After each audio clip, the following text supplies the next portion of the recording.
You do not know it yet, but most of your life is currently owned by things you cannot even remember buying. You wake up on a Tuesday morning. There is an email notification from an online retailer you browsed 3 days ago. A flash sale. Beside your bed rests a smartwatch tracking your sleep on your nightstand. You walk into your kitchen, past 3 boxes by the front door that arrived yesterday afternoon. You already know what is inside: replacement filters, a kitchen gadget, and running shoes to replace a pair that has barely seen the pavement. This is your baseline.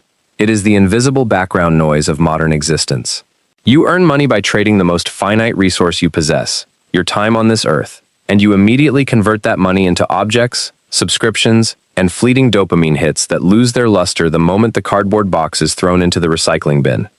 You make $84,000 a year. On paper, you are doing well, contributing to your 401k and paying bills on time. But at the end of every month, when you open your banking app and look at the checking account balance, there is a lingering, quiet emptiness. Where did it all go? $400 at online marketplaces, $350 on restaurant takeout, $200 on background subscriptions, $500 on clothes, home improvements, and impulse purchases that felt urgent on a Friday evening. You are simply participating in the economy exactly as you were trained to participate. You are a consumer. And the rule of the game is simple. Whenever you feel tired, stressed, or bored at work, you spend money to soothe the discomfort. But what happens when you stop? What happens when you decide, on an ordinary Sunday evening, to draw a hard, uncompromising line across your life? What happens when you adopt a radical buy-nothing year? The rules you set for yourself are absolute. For the next 365 days, you will purchase 0 non-essential items. No new clothing, no electronics, no home decor, no gadgets, no takeout meals, no coffee shop drinks, and no subscription upgrades. Your spending is strictly locked down to survival and maintenance, rent, utilities, basic groceries, health insurance, and existing debt obligations. If something breaks, you must repair it or live without it.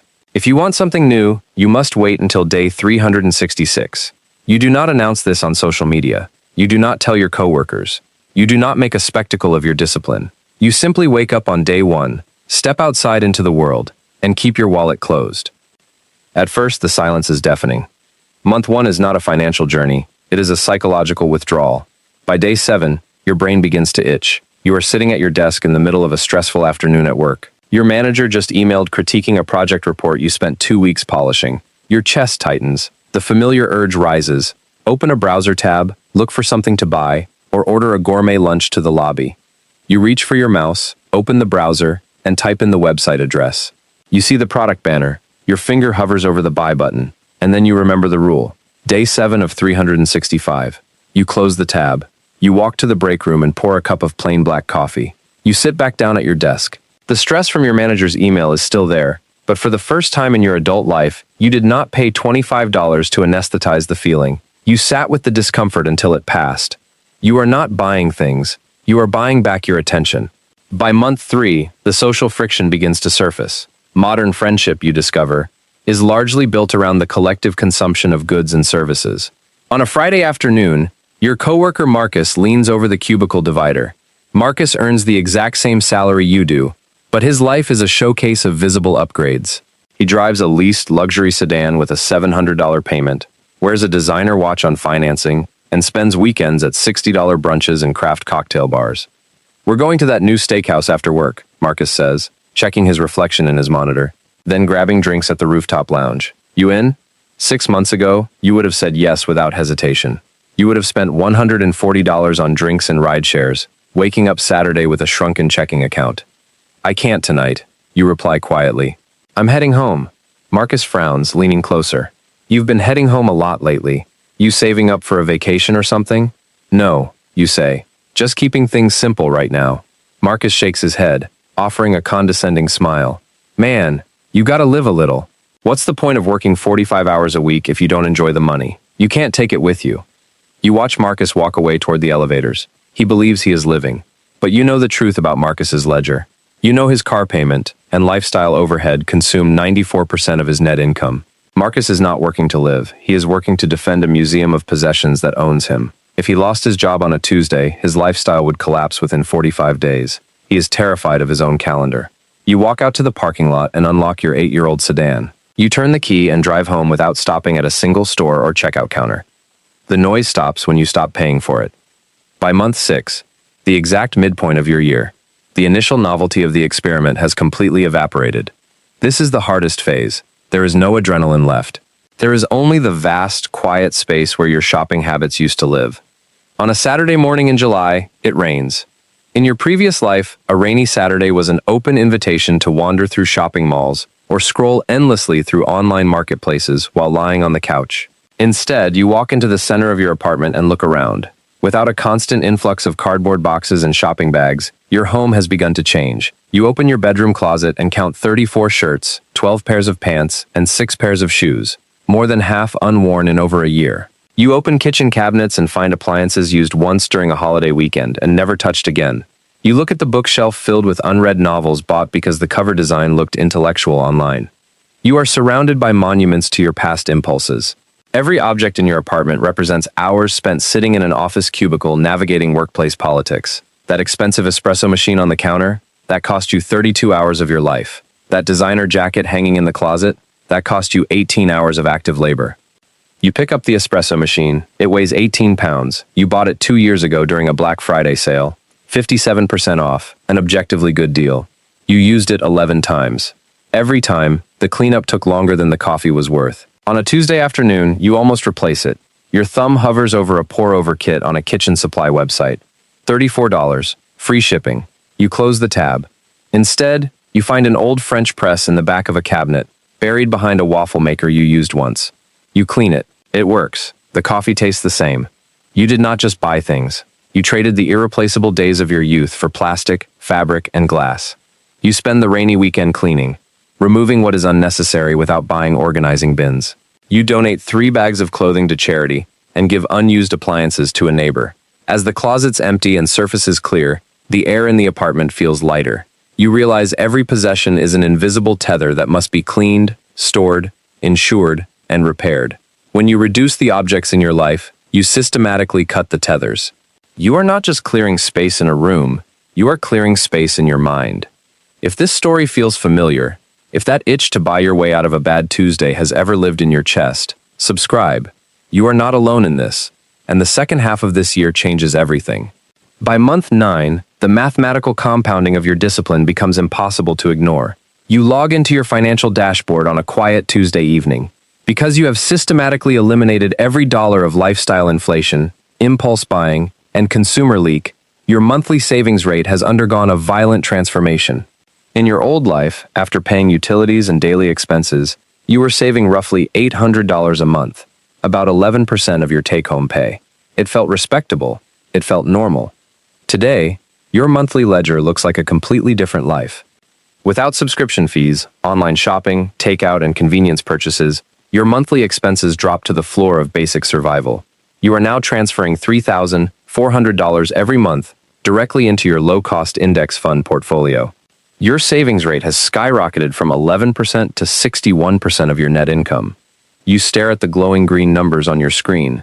In 9 months of buying nothing, you have injected $30,000 of pure capital into your investment accounts. That money is not sitting in a landfill or a dark closet collecting dust. It is buying shares of American businesses, generating dividends, and silently compounding while you sleep. At a 61% savings rate, every single year you work buys nearly 2 full years of financial freedom. The realization hits with the force of a physical blow. You do not need to earn $1 million salary to escape the rat race. You simply need to stop handing your paycheck back to the corporations that employ you. The noise stops when you stop paying for it.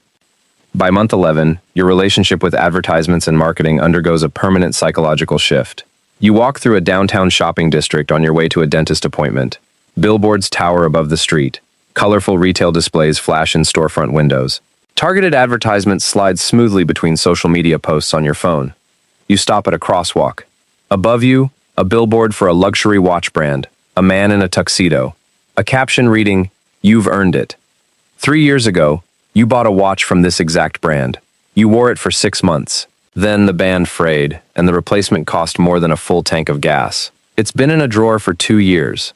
The light changes. You cross the street. You do not look up again. That evening, a targeted ad follows you onto your phone. The same brand, the same model, a loyal customer discount. You swipe it away in less than a second. The algorithm does not know you yet, but it will learn. You are not buying things, you are buying back your attention. Then comes day 365. It is a quiet Sunday morning in January. Exactly 1 year has passed since you closed your wallet and drew the hard line across your calendar. The experiment is officially over. The self-imposed ban is lifted. You have full permission to open your browser, walk into any retail store, swipe your credit card, and buy whatever you desire. You pour coffee in your minimalist kitchen, open your laptop at the table, and navigate to the online marketplace that used to consume hours of your week. The homepage sales flash, suggesting items based on browsing history from a year ago. Specialty footwear, designer jackets, luxury watches. You click a product page and see the Add to Cart button. You sit for 5 minutes waiting for the familiar surge of desire. The dopamine hit, the urge to acquire and upgrade. Nothing happens. The screen feels hollow. The objects look burdensome and utterly irrelevant to your peace. You realize you didn't just break a shopping habit, you rewired your nervous system, discovering that 95% of what you bought was never about utility, but trying to purchase a feeling of control or status in a chaotic world. When you stopped trying to buy the feeling, you discovered true comfort waiting in the silence of an uncluttered life and a fortified balance sheet. You close the laptop without adding a single item to your cart. You walk out of your apartment and head toward your office for a Monday morning meeting.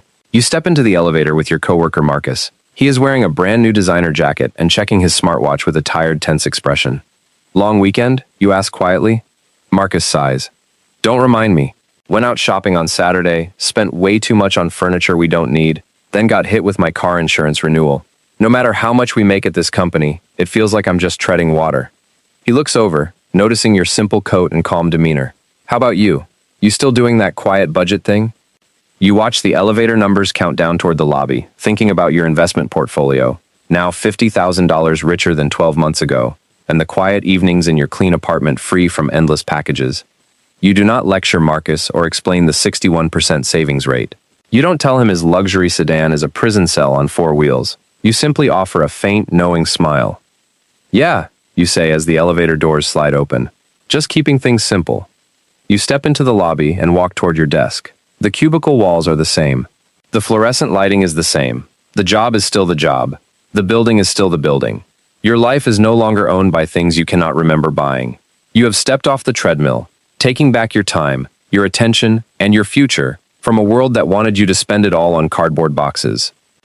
The year ends, but it also doesn't, because the person who started it is gone, and the person you are now, the one who can walk past a store window and feel nothing but lightness, is not going back. If this story stayed with you, subscribe. There are more resets to come.